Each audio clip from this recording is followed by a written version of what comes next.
走进现实生活，讲述离奇故事。大家好，我是小陈，欢迎观看陈峰故事。这杯酒林区长要是不喝了再走，就是不给我面子。一个大腹便便的，衬衫衣领大开的男子，满面通红的朝着黎兰走来。本就刚结束一场酒会的黎兰，已经有些醉意。这一趟不过是陪男友来走个过场而已。在来之前，男友就再三保证过，只是坐一下就走。对方是他一个很重要的客户，听说他的女朋友的是黎兰，再三强调想要见见。他实在是不好服了客户的面子，胃里一阵翻涌。对方的靠近夹杂着浓浓的烟酒味，嘴里的恶臭更是扑面而来。黎兰实在是没忍住，恶心至极的她用手直接将对方递过来的酒杯挡住，而后立即转身离开了包厢，匆忙跑到了卫生间。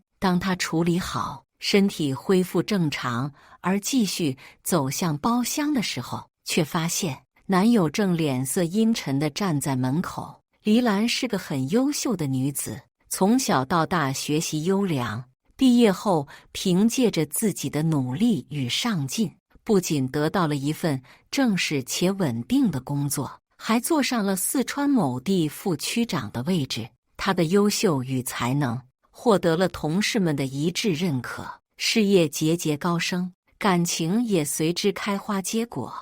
2015年认识了林川，是某个公司高管，感情逐渐升温后，顺其自然地确定了恋爱关系。在外人看来，二人感情恩爱稳定，在一起了2年之久，也没有人见过他们发生过什么激烈争吵。可这次从包厢里出来后，黎兰整个人却显得极为忐忑，低着头跟在男友身后走着。可林川却突然间抢夺她的手机，砸在地上后，又把她的手提包发泄似的扔在地上。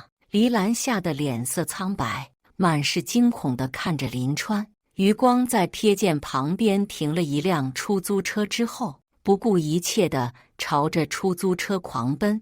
司机，帮我报警好不好？满是希冀，却不等司机回应，林川就已经从后面跟了过来，一把抓住黎兰的手，先是对着司机说：“小情侣闹矛盾呢。”而后转脸咬牙切齿地对着黎兰说道：“你存心给我找事，对吧？”不顾黎兰的反抗，强硬地拉着黎兰的手。黎兰像是想到了什么极为惊恐的画面，整个人止不住地发抖，身体抗拒地反抗，嘴里不停地求饶：“你放过我好不好？我会听话的，我再也不敢了，再也不敢了。”只可惜，他带着哭腔的求饶并未引起林川的丝毫怜悯，两个人的身影很快就消失在了黑夜。半个小时后，当二人再次出现在众人视野的时候，黎兰是被救护车带走的。如果不是黎兰满身伤痕，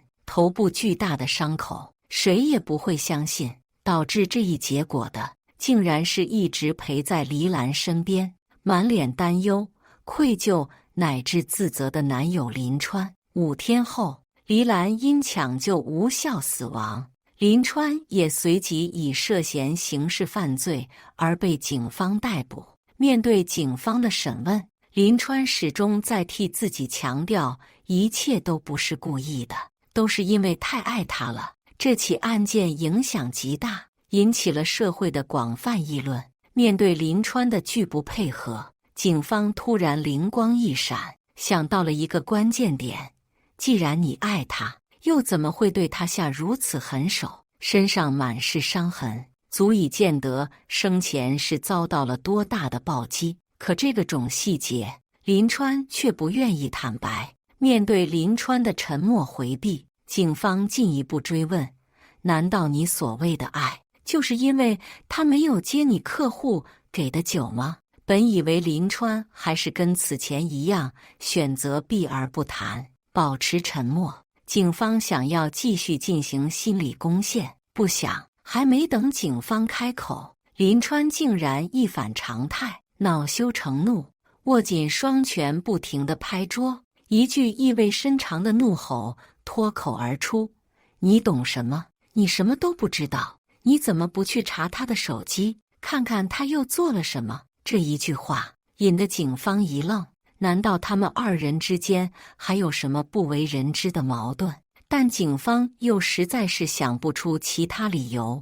据我们调查，黎兰为人友善，对你也不错，不至于引起这么大的矛盾吧？警方还想说什么，就看到他意味深长的复杂眼神，带着疑惑，立即去调查黎兰的手机信息，一页一页的翻找，直到看到了其中某一个聊天记录后，在场所有人面色极为凝重，面面相觑，直到其中一个人惊呼出声：“这怎么可能？”面对林川满是肯定的回答，所有人一开始都以为黎兰极有可能是做了什么事，所以才导致两人感情矛盾的激化。可当真相摆在人们面前的时候，才会知道，恶魔永远都不会承认自己是恶的那一方。黎兰在这段感情中，从一开始就是身处于弱势的一方。身为区长，她在外光鲜亮丽，却长期生活在男友的暴力阴影下。一开始，她以为林川只是工作压力大，回想两人在一起幸福的点点滴滴，她一次又一次的容忍，直到林川变本加厉，黎兰实在是受不了了，主动提出了分手，换来的却是林川百倍的折磨，甚至以黎兰家人的人身安全作为威胁。就这样，一天又一天，直到案发当天。当时黎兰本就刚结束一场酒席，胃里翻江倒海，却在准备回家的时候接到了男友的电话，语气极为着急，像是有什么急事似的，让她去一个 KTV。 可当黎兰准备询问到底是什么事的时候，对方又将电话挂断。看着手臂上被衣服遮盖住的淤青，黎兰微不可见地叹了口气之后，终究还是去了男友所说的地址。林川说有一个客户想要见他，说不相信他的女友是黎兰。黎兰有些不耐，身体的不适让她愈发的反感，可看着林川百般恳求，说只是让他见一面就行了，担心林川被逼急了，这件事也会闹得难看，便同意了。然而走进包厢之后，面对客户提出的喝酒，男友却视而不见。整个包厢里充斥着各种难闻的气味。那一刻，黎兰心生恶心，匆匆跑向厕所，整件事也因此不欢而散。出来后，本就暴力的林川将所有的怒意都发泄在了黎兰身上，走在路上就忍不住地对她动用暴力，但因为在外面稍有收敛。可当二人到了酒店之后，林川就彻底褪下了那一层伪装，封闭的空间里不断地实施暴行。就这样，直到这个女区长被男友抽打耳光致死，生前苦苦哀求：“别打了，我再也不敢了。”于林川而言，恍若未闻，直到拼命反抗，被林川抡起一拳，直接砸向其头部。一切都已经没有了挽回的结果。黎兰经抢救无效死亡，林川也随即以故意伤害罪被公诉。为了达到怒意发泄的目的，林川有意伤害被害人身体，但从被害人陷入昏迷后，林川立即主动拨打120求救。从主观上来看，本身并没有非法剥夺他人的主观故意，可最终还是直接到了被害人死亡的既定事实，情节严重。基于此，行为已经构成了故意伤害罪。可是林川在犯罪后及时弥补，且主动投案自首，种种情节可以一定程度上从轻或者减轻处罚。最终法院宣判，林川以故意伤害罪被判处无期徒刑。一段正常且健康的感情，应该是两人能力相当，彼此尊重，而不应该是一方控制着另一方，亦或者极度的强势，否则这种畸形的感情迟早有一天会走向崩塌。黎兰与林川之间的感情就是一个典型的例子。黎兰虽然家庭条件不错，可是父母感情并不好。在黎兰还小的时候，父母就经常因为各种琐事吵架，父亲脾气暴躁，有时候免不了和母亲动手，最后母亲还是忍受不了，在她13岁那年离了婚。之后，黎兰就一直跟着母亲一起生活。或许是缺少父爱，黎兰一直渴望一个完整的家，也希望找一个喜欢自己也喜欢的人。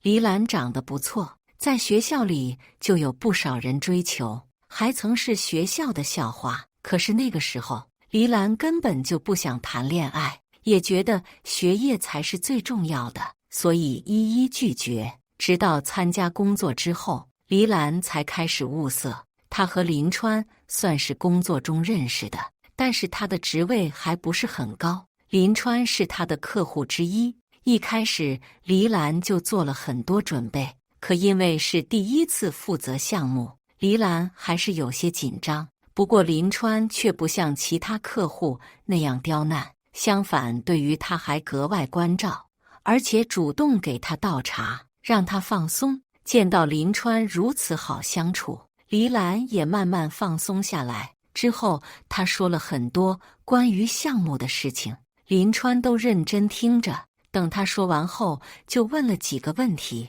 黎兰都一一答了。林川听着也很满意，当时就签了合同。黎兰受宠若惊，晚上两人又一起约了吃饭，相处时也更加随意。林川对她处处照顾，黎兰也觉得对方是个好人。虽然才只见了2面，可是黎兰却对林川很有好感，林川似乎也一样。之后便对她展开了追求，在生活中对她处处照顾，脾气也很温和，会把她的话放在心上，给她制造浪漫和惊喜。而黎兰呢，越是和林川相处，她就越发深陷其中，所以不到2个月，两人就确定了关系。之后没多久，林川就跟她求了婚。黎兰觉得太快了，可是林川却说喜欢她，想要早点和他定下来。在林川的甜言蜜语下，黎兰也答应了。本以为婚后会更加幸福，却不想林川却变了一个模样，对他根本就没有好脸色，甚至非打即骂。黎兰一开始以为他压力太大，处处忍让，但是后来却也觉得林川根本就是故意的。她无比后悔，觉得林川欺骗了她，想要离婚。林川更为生气，也坚决不同意，还说要他死了这条心。黎兰懊悔不已，可是却不知道怎么办，最后甚至为了丢了性命，令人唏嘘。2017年，四川女子遭家暴致死案一审宣判死缓。感谢大家的观看，欢迎大家在下方评论区讨论。如果你喜欢这类故事，记得点击订阅陈峰故事，并分享给更多的人，这会对我帮助很大。再次感谢大家的观看。